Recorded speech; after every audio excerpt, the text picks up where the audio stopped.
રાજકોટમાં ગીતાંજલિ હોલ ખાતે 19મા કુકિંગ કોમ્પિટિશનનું આયોજન કરવામાં આવ્યું હતું। દર વર્ષે આ કાર્યક્રમનું આયોજન કરવામાં આવે છે। આ આયોજનમાં 70થી વધુ લોકોએ ભાગ લીધો હતો। આ કોમ્પિટિશનનું આયોજન 4 કેટેગરીમાં કરાયું હતું, જેમાં ફરાળી વાનગી, lunch box recipe, sponsors choice અને પોતાને ગમતી વસ્તુ બનાવી આયોજનમાં ભાગ લીધો હતો। ચારેય કેટેગરીના વિજેતાઓને ઇનામ આપવામાં આવ્યા હતા। હું તૈરવ શાહ, કુકિંગ એક્સપર્ટ, કુકિંગ શોની 19મી સિઝન છે। વર્ષોથી 2005થી આપણે કરતા આવ્યા છીએ અને દર વર્ષે કરીએ છીએ। છેલ્લા 5 વર્ષથી અહીંયા ગીતાંજલિ હોલ ભક્તિનગર સર્કલ ખાતે જ કરવામાં આવી રહ્યું છે। અત્યારે આ વર્ષે ટોટલ 70 પાર્ટિસિપન્ટ થયા છે। દર વર્ષે 100+ થતા હોય છે। આ વર્ષે 70 થયા છે, કારણ કે અમે આ વર્ષે દર સિઝનમાં થોડા જે લિબરલ રહેતા હોય છે એને બદલે આ વખતે થોડા સ્ટ્રિક્ટ થયા છે, તો વધારે સારું પ્લેટફોર્મ મળે અને વધારે સારી વાનગીઓ આવે એ ઉદ્દેશથી અમે થોડાક સ્ટ્રિક્ટ થયા છીએ। આ વખતે થોડી ઓછી એન્ટ્રીઓ છે, પણ છતાં પણ વી આર હેપી। મહિલાઓ આ વખતે જે ભાગ લીધો છે બધાએ, એમાં અમે 4 ગ્રુપમાં આખી કુકિંગ કોમ્પિટિશનને ડિવાઈડ કરેલ છે। એ ગ્રુપમાં એમાં જે છે એમાં જૈન, સાત્વિક, ફરાળી કે મિલેટની આઈટમ બનાવીને ભાગ લીધો છે। બી ગ્રુપ જે છે એમાં બધાએ લંચ બોક્સ રેસિપી શેર કરેલ છે।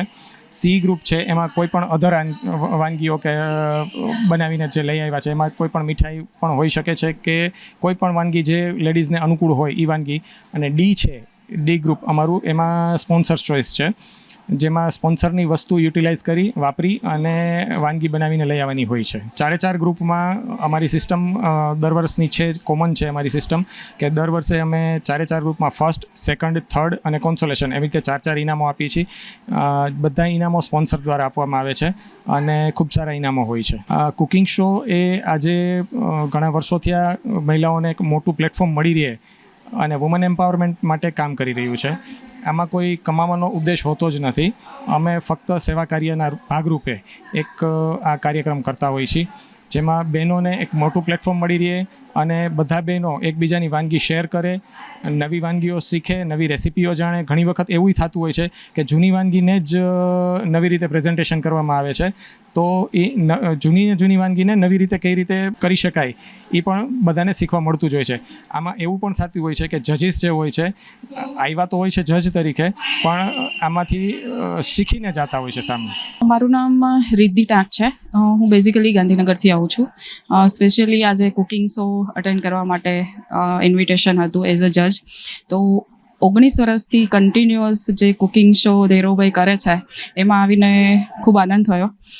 મને બી એટલું એક્સાઇટમેન્ટ છે કે આજે અલગ અલગ વાનગીઓને જજ કરી અને લર્નિંગ એ એન્ડલેસ પ્રોસેસ છે, તો આજે મને બી થોડું શીખવા મળશે કે આજે અલગ અલગ લોકોએ શું તૈયાર કર્યું છે, શેમાંથી શું છે, એટલે ઘણો આનંદ થાય છે। મહિલાઓનો ઉત્સાહ વધારવા માટે હું એટલું જ કહીશ કે પોતાના પગભર થવા માટે પોતાની અંદર જે સ્કિલ રહેલી છે એને ઓલવેઝ તમે બહાર ઉજાગર કરતા રહો, કે જેને લીધે તમે ક્યાંય પાછા ના પડો, કે જે તમને અંદર મગજની અંદર એક ખૂણામાં એવું હોય કે હું આ નથી કરી શકતી, એને તમે બહાર લઈ આવો। મારું નામ પલ્લવી ઠક્કર છે। છેલ્લા 5 વર્ષથી હું કુકિંગ શોમાં આવું છું। મને એટલી બધી મજા આવે છે। કુકિંગ શો ધૈરવભાઈ જે કરે છે આપણા માટે, એ ખરેખર રાજકોટનું ગૌરવ કયો, રાજકોટનું પ્રાઉડ કયો। ભલે આખા રાજકોટમાં હું કોમ્પિટિશનમાં જાઉં છું, જ્યારે હું અહીંયા આવું છું ને ત્યારે મને ખરેખર એટલો આનંદ થાય છે ને એટલું બધું જાણવા શીખવાનું મળે છે। અને પ્લસ બધા આખા રાજકોટમાંથી જે પણ બહેનો આવ્યા હોય છે એને એટલો બધો લાભ મળે છે। આજે મિનિમમ દરે આટલું સરસ અમને પ્લેટફોર્મ ધૈરવભાઈ આપે છે, તો અમે તો ધૈરવભાઈને એમ કહીએ કે વર્ષમાં 1 વખત નહીં પણ તમે 2 વખત કરો, અમે બધા રેડી જ છીએ એમ કે। આજે મેં 4 કેટેગરીમાં ભાગ લીધો છે। એકમાં ફરાળી આઈટમ બનાવી છે, બીજું લંચ બોક્સમાં જે બાળકોને આપણે હેલ્ધી આપી શકીએ એ બનાવ્યું છે, ત્રીજી મેં પ્લેટ બનાવી છે મિલેટ ઉપર અને હેલ્ધી, એમ કે આજે મિલેટનો ઉપયોગ લોકો ઓછો કરે છે, પણ જ્યારથી નરેન્દ્ર મોદીએ કીધું છે ત્યારથી બહુ સરસ બધા મિલેટનો ઉપયોગ કરે ને બહુ સરસ બધી વાનગી પણ બને છે।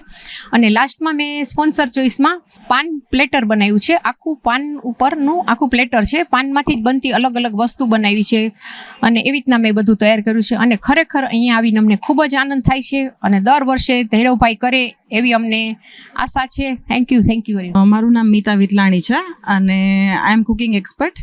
અને આજે જે કુકિંગ શો દ્વારા કુકિંગ કોમ્પિટિશનનું આયોજન કરવામાં આવ્યું છે, તો અમે લોકો એવરી યર ધૈરવભાઈ શાહ જે કુકિંગ શોનું કુકિંગ કોમ્પિટિશનનું આયોજન કરે છે, તો અમે લોકો દર વખતે પાર્ટિસિપેટ થઈએ છીએ અને બહુ સરસ આયોજન કરે છે ધૈરવભાઈ. અને એના માધ્યમથી આજે હું કહીશ કે એક જે લેડીમાં હુનર જે છે એ એક સ્કિલ બહાર પાડવા માટેનું, અને બધી 3 થી 4 કેટેગરીમાં અલગ અલગ કોમ્પિટિશન ડિવાઈડ કરેલા હોય છે. તો તમે કોઈ પણ કેટેગરીમાં, અધરવાઇઝ 4 બી કેટેગરીમાં બી તમે પાર્ટિસિપેટ કરી શકો છો. એટલે થેન્ક યુ સો મચ કે દર વખતે આવા જે કુકિંગના આયોજન કરે છે અને અમને સરસ ઓપોર્ચ્યુનિટી મળે છે. અને અહીંયા આવે તો ઘણું જાણવા જોવા ને શીખવા બી મળે છે અમને લોકોને.